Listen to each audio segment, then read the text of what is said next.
नमस्ते बच्चों, आज आपण मराठी या विषयाचा अभ्यास करणार आहोत। मराठी या विषयामध्ये आपण सर्वनाम, त्याची उदाहरणे, त्याची परिभाषा आणि त्याचे प्रकार अभ्यासणार आहोत। पण आजच्या पिरियडच्या अगोदर आपण नाम अभ्यासले होते। नामामध्ये आपण नामाचे प्रकार, त्याची परिभाषा आणि त्याची उदाहरणे त्यांचा अभ्यास केला होता, त्यांच्या प्रकारांचाही अभ्यास केला होता। मग आज आपण आजच्या या पिरियड मध्ये आपण सर्वनामाचा अभ्यास करूया। मित्रांनो, आपल्या समोर ही काही चित्रे दिसत आहे। हे पहिले चित्र कशाचे आहे? प्राण्याचे। मग आपण हा प्राणी कसला कोणता आहे? ससा। मग आपण याला ससा हे नाव देऊया।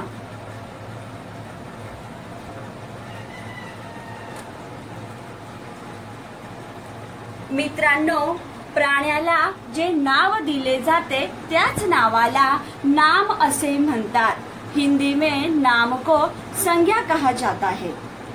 मग आता आपण काय करूया? ह्या ससा या नामापासून काही वाक्य तयार करूया। ससा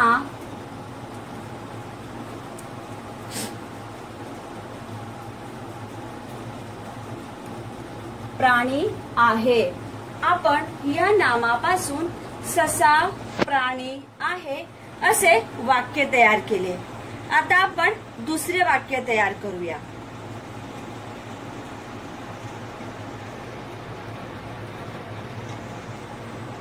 सशाला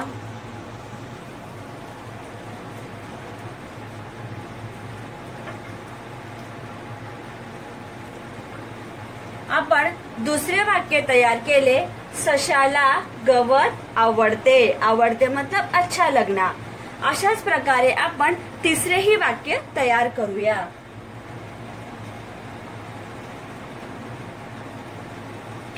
सशाचा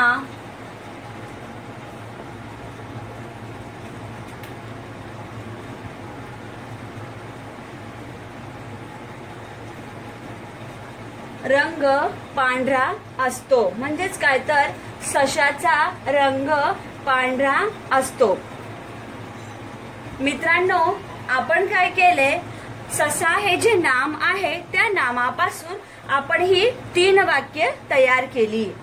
एक, ससा प्राणी आहे।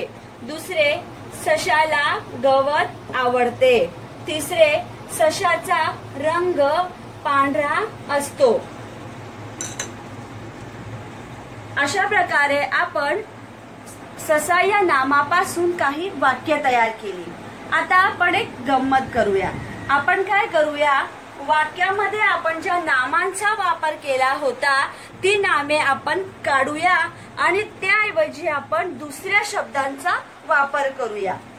मतलब हम लोग क्या करेंगे? अभी हम लोगों ने वाक्य में जो संज्ञा का उपयोग किया है उस संज्ञा को निकाल देंगे, संज्ञा वाले शब्द को निकालेंगे और उसके बदले में हम लोग दूसरे शब्दों का उपयोग करते हैं।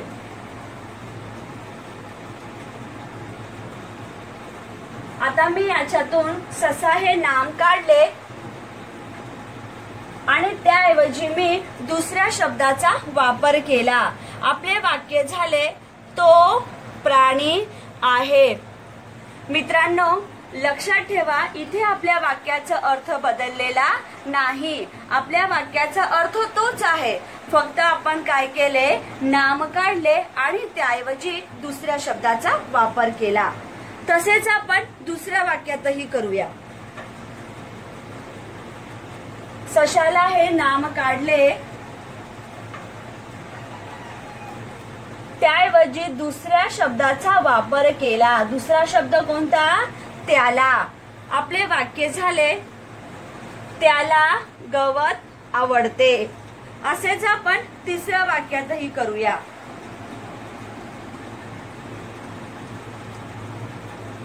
आपण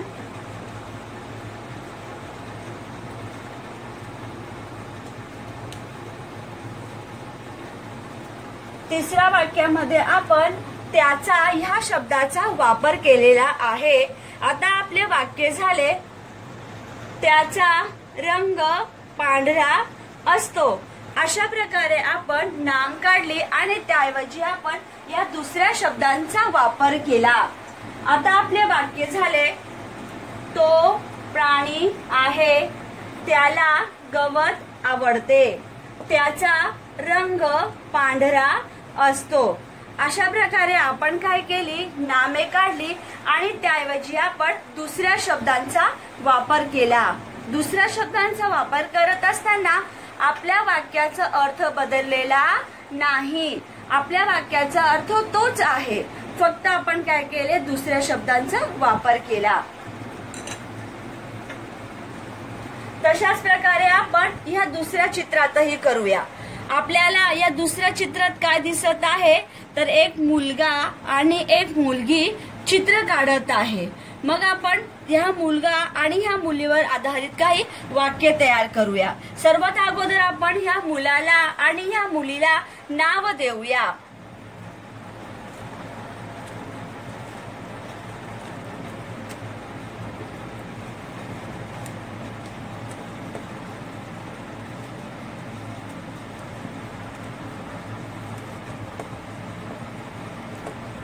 आपण ह्या मुलाला आणि ह्या मुलीला राम व राधा असे नाव दिलेले आहे।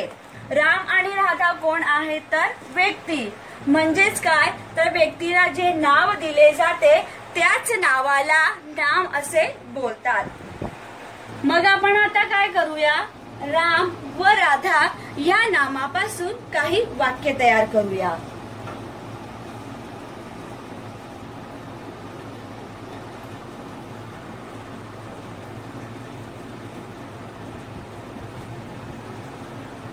राम व राधा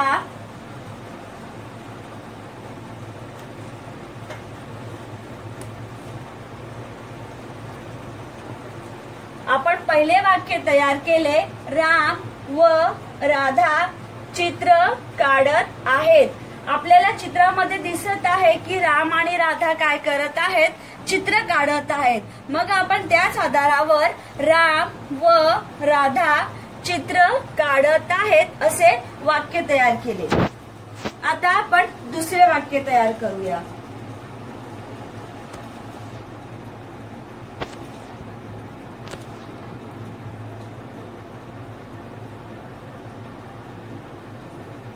राम व राधाला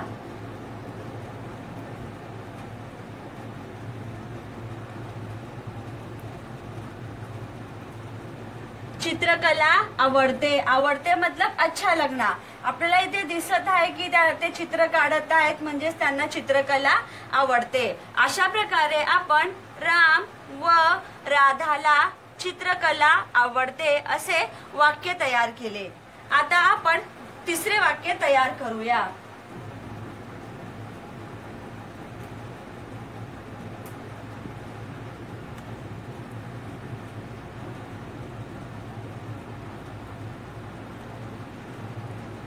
राम व राधाने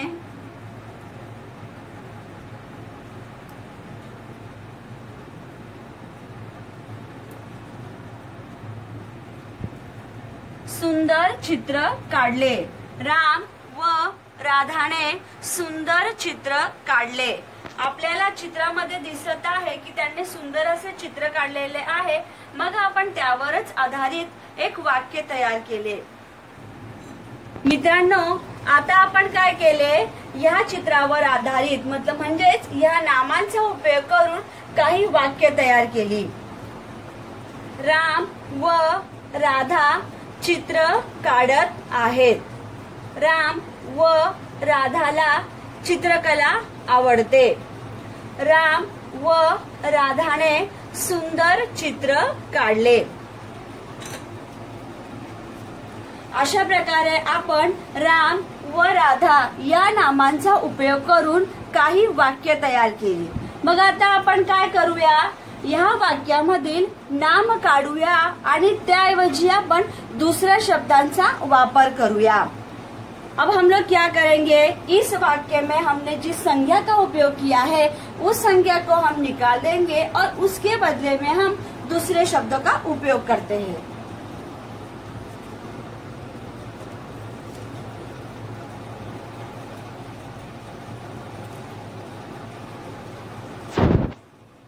आता इथे आपण दुसऱ्या शब्दाचा उपयोग केला ते.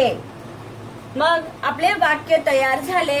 ते चित्र काढत आहेत. मित्रांनो, एक लक्षात ठेवा, इथे आपल्या वाक्याचा अर्थ बदललेला नाही. आपल्या वाक्याचा अर्थ तोच आहे, फक्त आपण काय केले, नामाचे शब्द काढले आणि त्याऐवजी आपण दुसऱ्या शब्दांचा वापर करत आहोत. तसेच आपण दुसऱ्या वाक्यातही करूया.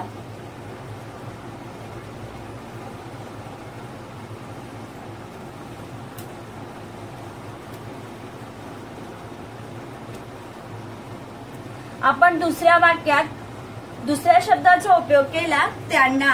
मग आपले वाक्य तयार झाले. त्यांना चित्रकला आवडते.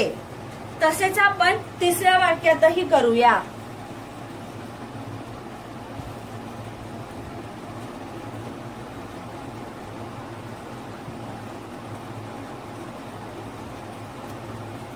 तिसऱ्या वाक्यामध्ये आपण आम्ही या शब्दाचा वापर करत आहोत. आम्ही या शब्दाचा वापर केल्यावर आपले वाक्य तयार झाले. आम्ही सुंदर चित्र काढले. आता आपण येथे काय केले, नामे काढली आणि त्याऐवजी आपण दुसऱ्या शब्दांचा वापर केला. आपले वाक्य तयार झाले. ते चित्र काढत आहेत. त्यांना चित्रकला आवडते. आम्ही सुंदर चित्र काढले. अशा प्रकारे आपण ही वाक्य तयार केली. ही वाक्य तयार करत असताना आपल्या वाक्यांचा अर्थ बदललेला नाही. आपल्या वाक्यांचा अर्थ तोच आहे, फक्त आपण काय केले, नामे काढली आणि त्याऐवजी आपण दुसऱ्या शब्दांचा उपयोग केला. आता आपण तिसऱ्या चित्रातही तसेच करूया. आपल्या तिसऱ्या चित्रामध्ये काय दिसत आहे, तर एक मुलगी आहे. मुलगी म्हणजेच कोण, तर व्यक्ती. मग आपण काय करूया, आता ह्या मुलीला एक नाव देऊया.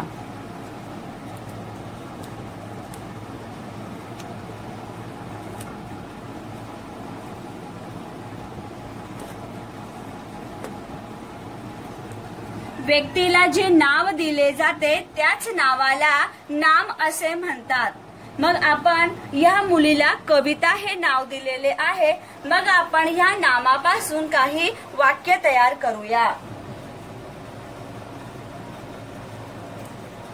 आपण पहिले वाक्य तयार करत आहोत, कविता.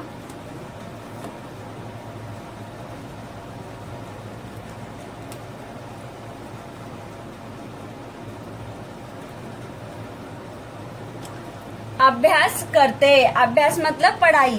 हम लोग को चित्र में दिख रहा है कि वो पढ़ाई कर रही है. मग त्याच्यावरच आधारित आपण कविता अभ्यास करते असे वाक्य तयार केले.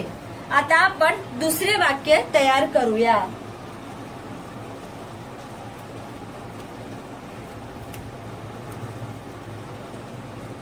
कविता जवळ. जवळ मतलब पास में. कविता जवळ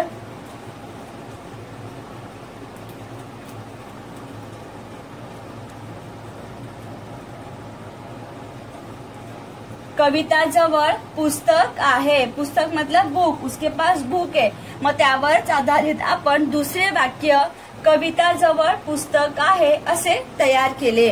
आता आपण तिसरे वाक्य तयार करूया.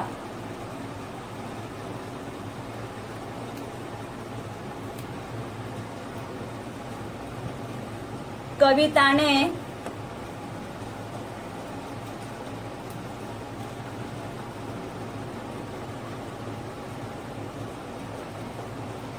पिवळा फ्रॉक घातला आहे.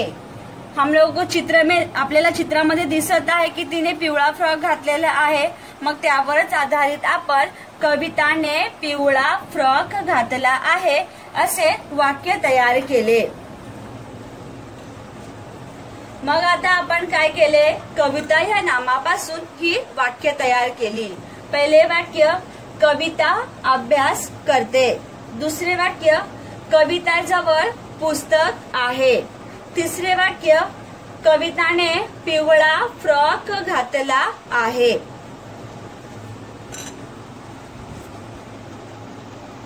मग आता आपण काय करूया, आपण येथे जी नामे वापरलेली आहेत ती नामे काढूया आणि त्याऐवजी आपण दुसऱ्या शब्दांचा वापर करूया.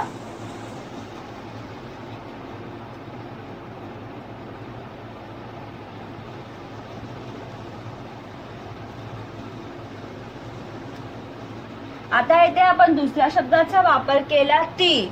आपले वाक्य तयार झाले. ती अभ्यास करते.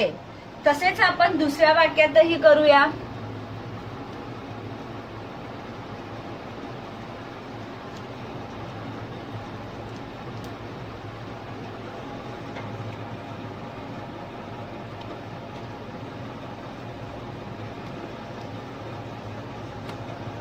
आपण दुसऱ्या वाक्यात दुसऱ्या शब्दाचा उपयोग केला तिच्या जवळ. आपले वाक्य तयार झाले.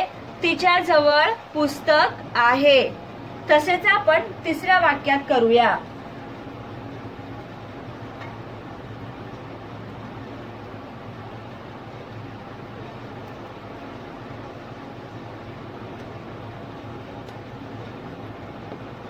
तिने पिवळा फ्रॉक घातला आहे. अशा प्रकारे आपण ही 3 वाक्य तयार केली. ती अभ्यास करते. तिच्या जवळ पुस्तक आहे. तिने पिवळा फ्रॉक घातला आहे. मित्रांनो, आपण येथे काय केले, जी नामे वापरली होती ती नामे काढली आणि त्याऐवजी आपण दुसऱ्या शब्दांचा वापर केला. आपण जेव्हा दुसऱ्या शब्दांचा वापर करत असतो तेव्हा आपल्या वाक्याचा अर्थ बदलत नाही. आपल्या वाक्याचा अर्थ तोच असतो, फक्त आपण काय करत आहोत, इथे दुसऱ्या शब्दांचा वापर करत आहोत. दुसऱ्या शब्दांचा वापर करत असताना आपली अशा प्रकारची ही वाक्य तयार झाली. मी आपल्याला पुन्हा एकदा ही सर्व वाक्य वाचून दाखवते. तो प्राणी आहे. त्याला गवत आवडते. त्याचा रंग पांढरा असतो. ते चित्र काढत आहेत. त्यांना चित्रकला आवडते. आम्ही सुंदर चित्र काढले. ती अभ्यास करते. तिच्याजवळ पुस्तक आहे. तिने पिवळा फ्रॉक घातला आहे. अशा प्रकारे आपण काय केले, इथे ही वाक्य तयार केली. या वाक्यांमधून आपण काय केले, इथे आपण ज्या नामांचा उपयोग केला होता ती नामे काढली आणि त्याऐवजी आपण हे जे लाल रंगाचे शब्द दिसत आहेत त्यांचा वापर केला. त्यांचा वापर करत असताना आपल्या वाक्याचा अर्थ बदललेला नाही. मग आपण जे हे लाल रंगाच्या शब्दांचा वापर केला त्याच शब्दांना सर्वनाम असे म्हणतात. म्हणजेच काय तर नामाऐवजी पहले हम लोगों ने जो संज्ञा का उपयोग किया था उस संज्ञा को हमने निकाल दिया वाक्य में से और उसके बदले में हमने इन दूसरे शब्दों का उपयोग किया. म्हणजेच काय मित्रांनो, नामाऐवजी आपण ज्या शब्दांचा वापर करत असतो त्याच शब्दाला सर्वनाम असे म्हणतात. आपको सर्वनाम समझ में आया होगा. संज्ञा के बदले में हम लोगों ने जिस दूसरे शब्द का उपयोग किया उसे ही सर्वनाम कहा जाता है. मग आता आपण काय करूया, सर्वनामाची परिभाषा अभ्यासूया.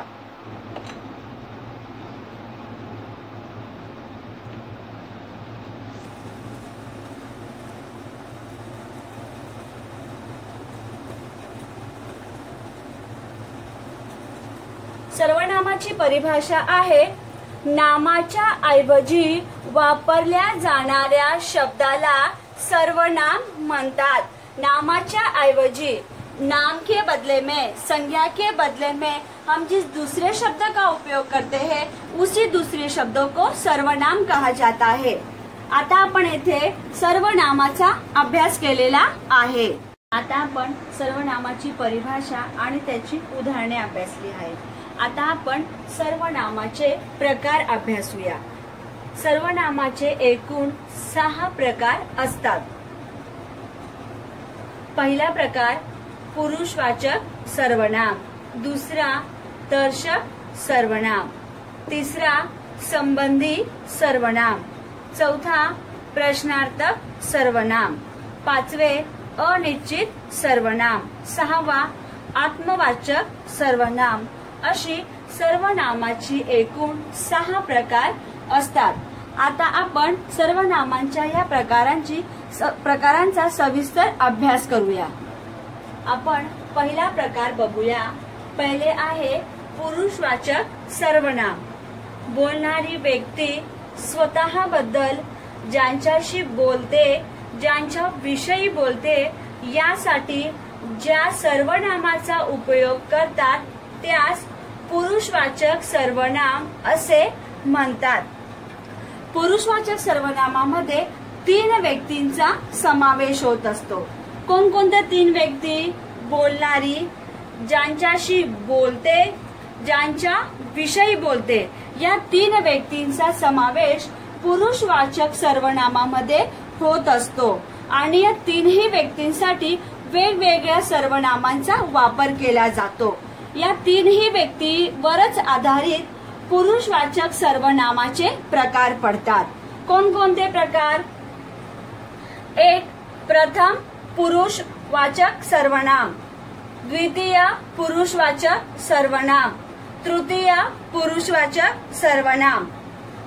प्रथम पुरुष म्हणजे कोणती? बोलणारी व्यक्ती.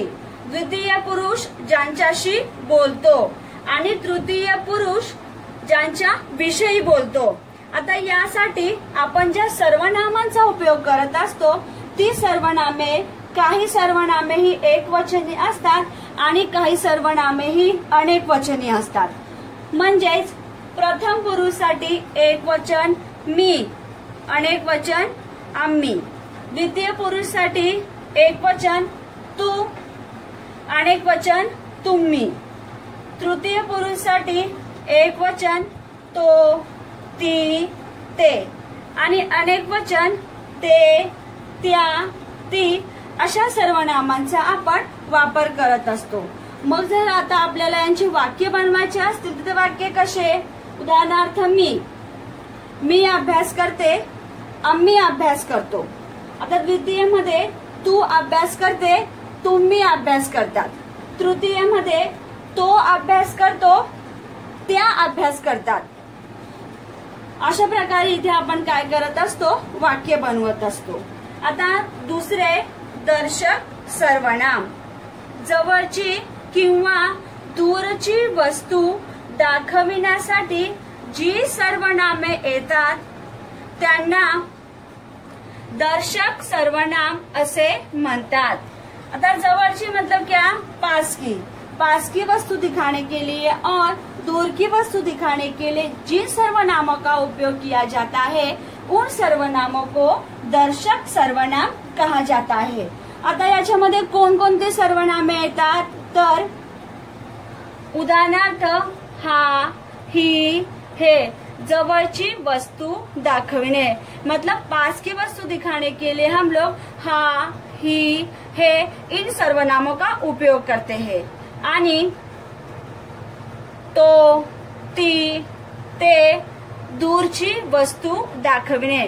दूर की वस्तु दिखाने के लिए हम लोग तो, ती, ते इन सर्वनामों का उपयोग करते हैं.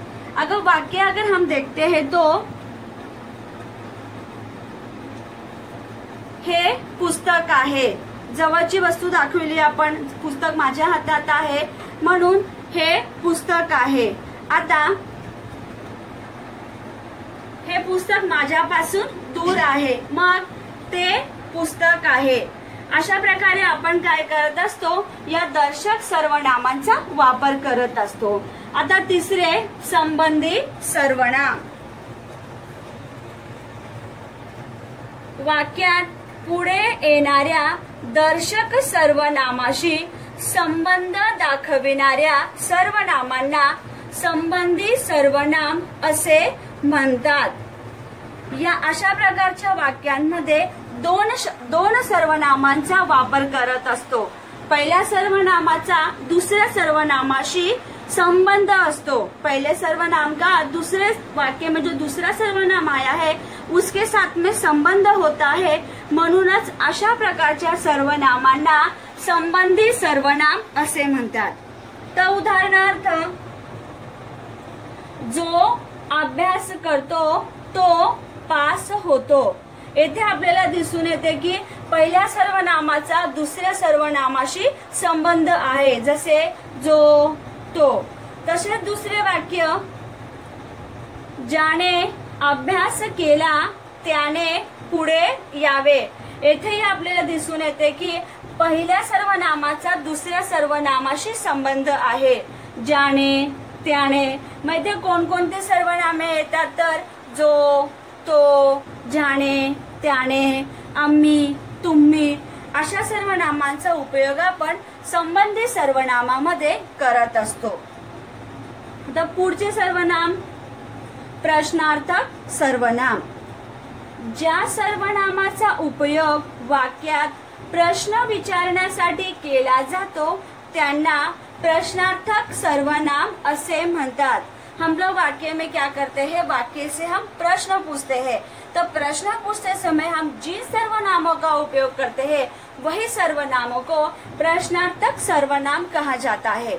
मग याच्यामध्ये कोणकोणते सर्वनामे येतात तर काय, कधी, कुणाला, कुठे, केव्हा, कसे अशा सर्वनामांचा उपयोग आपण प्रश्नार्थक सर्वनामामध्ये करत असतो.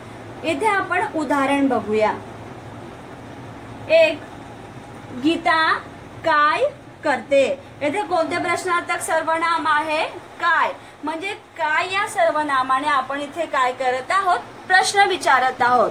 म्हणून आपले वाक्य तयार झाले, गीता काय करते. आपल्याला या वाक्यावरून दिसत आहे की आपण काय करत आहोत, प्रश्न विचारत आहोत. तसेच आपण दुसरे उदाहरण बघूया.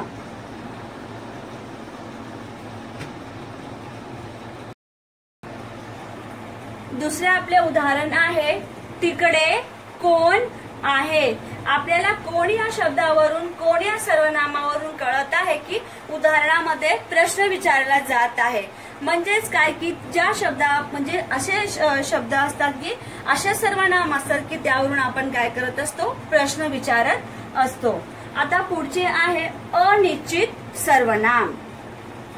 वाक्यात कोण, काय ही सर्वनामे प्रश्न विचारण्यासाठी न येता ती कोणत्या नामाबद्दल आली आहेत हे निश्चितपणे सांगता येत नाही, त्यांना अनिश्चित सर्वनामे म्हणतात. वाक्यामध्ये काय होते, कोण, काय, कधी, केव्हा, कुठे असे प्रश्नार्थक सर्वनामांचा वापर केला जातो. पण ही सर्वनामे प्रश्न विचारण्यासाठी न वापरता ते कोणत्या नामाबद्दल आलेली आहेत हे आपल्याला निश्चितपणे सांगता येत नाही. मग अशाच सर्वनामांना आपण अनिश्चित सर्वनाम असे म्हणतो. उदाहरणार्थ, हे काम कोणीही करावे. ये काम कोई भी करो. हे काम कोणीही करावे. दुसरे उदाहरण आहे, त्या पेटीत काय आहे ते सांग. त्या पेटीत, उस पेटी में क्या है वो सांग मतलब बताओ. मग अशा प्रकारे आपण काय करत असतो, अनिश्चित सर्वनामांचा वापर करत असतो. आता पुढचे आत्मवाचक सर्वनाम. आपण या सर्वनामाचा अर्थ जेव्हा स्वतः असा होतो तेव्हा त्याला आत्मवाचक सर्वनाम असे म्हणतात. आत्म म्हणजेच काय, स्वतः. आपण स्वतःसाठी, हमारे खुद के लिए ज्या सर्वनामांचा उपयोग करतो, हमारे लिए, हमारी बातों को व्यक्त करने के लिए ज्या सर्वनामांचा आपण उपयोग करतो त्याच सर्वनामांना आपण आत्मवाचक सर्वनाम असे म्हणतो. आता उदाहरणार्थ, तो आपणहून माझ्याकडे आला. माझ्याकडे मतलब मेरे पास. वो खुद से ही माझ्याकडे आला. दुसरे वाक्य, त्याने स्वतःहून गुन्ह्याची कबुली केली. स्वतःहून मतलब अपने आप से, खुद से, स्वतः से, उसने खुद से अपने आप से गुन्हे की कबुली की. मग अशा प्रकारे आपण काय करत असतो, आत्मवाचक सर्वनामांचा वापर करत असतो. या आत्मवाचक सर्वनामांचा वापर आपण स्वतःसाठी करत असतो. अशा प्रकारे आपण काय केली, सर्वनामांचे प्रकार अभ्यासले. आता इथे आपण एकदा सर्वनामांच्या प्रकारांचा तक्ता अभ्यासूया. त्या अगोदर सर्वनामाचे कोणकोणते प्रकार असतात तर पहिला प्रकार पुरुषवाचक सर्वनाम, दुसरा दर्शक सर्वनाम, तिसरा संबंधी सर्वनाम, चौथा प्रश्नार्थक सर्वनाम, पाचवा अनिश्चित सर्वनाम आणि सहावा आत्मवाचक सर्वनाम। मग आता ह्या सर्वनामांमध्ये म्हणजेच पुरुषवाचक सर्वनामामध्ये कोणकोणते सर्वनामे येतात तर मी एकवचन, आम्ही अनेक वचन, तू एक वचन, तुम्ही अनेक वचन, तसेच तो, ती, ते हे एक वचन, ते, त्या, ती ही अनेक वचन। अशा प्रकारे आपण पुरुषवाचक सर्वनामामध्ये या सर्वनामांचा वापर करत असतो। तसेच दुसरे दर्शक सर्वनाम, दर्शक सर्वनामामध्ये हा, ही, हे एक वचनासाठी, हे, ह्या, ही हे अनेक वचनासाठी आणि हे दूरची वस्तू दाखवण्यासाठी तो, ती, ते हे एक वचन सर्वनाम, ते, त्या, ती हे अनेक वचनासाठी, तो, ती, ते, त्या, ती ही दूरची वस्तू दाखवण्यासाठी आणि हा, ही, हे, ह्या, ही जवळची वस्तू दाखवण्यासाठी। तिसरे संबंधी सर्वनाम म्हणजेच एक दुसऱ्यांचा संबंध दाखवण्यासाठी। आता याच्यामध्ये जो, तो, ज्याने, त्याने, आम्ही, तुम्ही, ज्याला, त्याला, जे, ते अशा सर्वनामांचा वापर आपण संबंधी सर्वनामामध्ये करत असतो। आता पुढचे प्रश्नार्थक सर्वनाम, प्रश्न विचारण्यासाठी आपण या सर्वनामांचा वापर करतो। का, कोठे, किती, काय, केव्हा अशा सर्वनामांचा वापर आपण प्रश्नार्थक सर्वनामात करत असतो। आता अनिश्चित सर्वनाम शब्दांचा, परंतु आपण याच्यामध्ये प्रश्न विचारत नाही। कोण, काय, काही, थोडे, जास्त असे अनिश्चित सर्वनामांचा आपण याच्यामध्ये वापर करत असतो। आता आत्मवाचक सर्वनाम म्हणजे स्वतःसाठी, आपण आणि स्वतः या दोन शब्दांचा, या दोन सर्वनामांचा वापर आपण आत्मवाचक सर्वनामामध्ये करत असतो। मित्रांनो, आता आपल्याला सर्वनामाची प्रकार, उदाहरणे, परिभाषा चांगल्याच प्रकारे समजले असेल। आता आपण याच्यावर आधारित स्वाध्याय करूया। आता इथे आपल्या समोर स्वाध्याय आहे। पहिला प्रश्न आपला आहे, खालील वाक्यातील सर्वनाम ओळखा। ओळखा मतलब क्या, पहचानो। नीचे दिए गए वाक्य में से आपको क्या करना है, सर्वनाम पहचान कर लिखना है। पहला वाक्य है, तिला 2 पिसे दिसली। आता ह्याच्यामध्ये कोणते पहिले सर्वनाम कोणते आहे तर तिला, तो आपको क्या करना है, ऐसे लिखना है, तिला 2 पिसे दिसली। उसके नीचे लिखना है उत्तर, तिला सर्वनाम। इस तरह से आपको क्या करना है, ये पांचों प्रश्नों को हल करना है। ठीक उसी तरह से दूसरा प्रश्न, रिकाम्या जागी कंसातील योग्य सर्वनाम लिहा। रिकाम्या जागी इसका अर्थ होता है खाली जगह पर। खाली जगह पर आप लोगों को क्या करना है, कंसातील, कंसातील मतलब ये ब्रैकेट में जो सर्वनाम दिया गया है उस सर्वनाम में से खाली जगह पे योग्य सर्वनाम, उचित सर्वनाम आपको यहाँ पे लिखना है। पहला उदाहरण है, माणसे धरण बांधून डैश अडवतात। अभी इसमें कौन से सर्वनाम का उपयोग होगा तर माणसे धरण बांधून मला अडवतात। तो आपको लिखना है, पहले आपको ये लिखना है, उसके बाद में जो उत्तर है आपका जैसे मला, यहाँ पे आपको लिख के फिर वाक्य को पूरा लिखना है।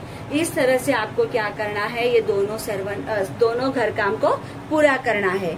अब ध्यान से सुनो, हम लोगों ने इसके पहले जो सर्वनाम की उदाहरण, उसके परिभाषा, उसके प्रकार को जो हमने पढ़ा है उसको भी आपको, जो आप लोगों की व्याकरण की बुक है उसमें आपको लिखना है। और आप लोगों ने जो स्वाध्याय की बुक बनाई है उस स्वाध्याय की बुक में आप लोगों को क्या करना है, ये स्वाध्याय पूरा करना है। और जब स्वाध्याय आपका पूरा हो जाता है उसके बाद जब हमारा ग्रुप जिस दिन हमारा ग्रुप ओपन होता है मतलब शुक्रवार के दिन, तो उस दिन आप लोगों को क्या करना है, आप लोगों ने जो घर काम किया है उसका बस एक पेज मतलब पहला पेज आप लोगों को क्या करना है, अपने ग्रुप में डालना है। तो आप लोग घर काम पूर्ण करोगे और अपना जो ग्रुप है उस ग्रुप में आप लोग पहला पेज उसमें डालोगे। धन्यवाद बच्चों।